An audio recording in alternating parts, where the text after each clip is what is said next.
Hello दोस्तों, राधे राधे, जय श्री कृष्णा। दोस्तों, आज हम आप लोगों के लिए एक न्यू कजरी गीत लेकर आए हैं। आप लोग वीडियो को लास्ट तक देखिए और कमेंट करके हमें बताइएगा कि यह गीत आपको कैसी लगी। हम तो तोहरे अंगने हो, हम तो तोहरे अंगने गइल दुबराई पिया, करा कुछ उपाय पिया ना।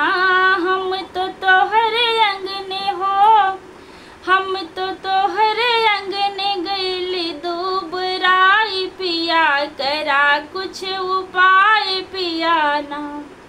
चला भोजन बनावा, सास ससुर के खियावा, चला भोजन बनावा, सास ससुर के खियावा। हमरे आगे दिहा हो, हमरे आगे दिहा थरिया घुसकाई पिया, करा कुछ उपाय पिया ना।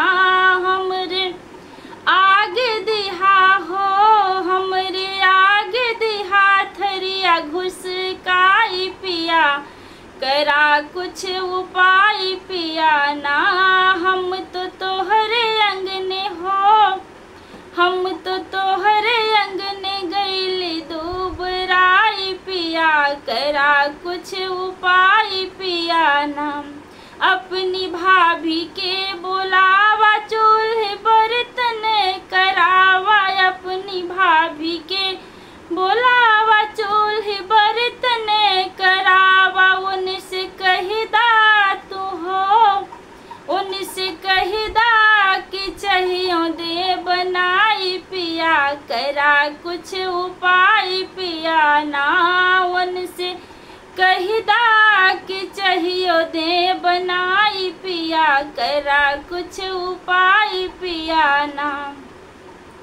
हम तो तोहरे अंगने हो, हम तो तोहरे अंगने गइल दुबराई पिया, करा कुछ उपाय पिया ना।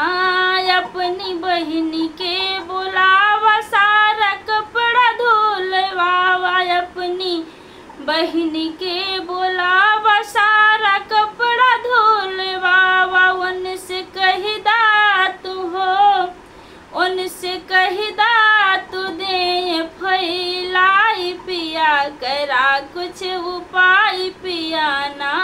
कपड़ा झटक झटक दे फैलाई पिया, करा कुछ उपाय पिया ना।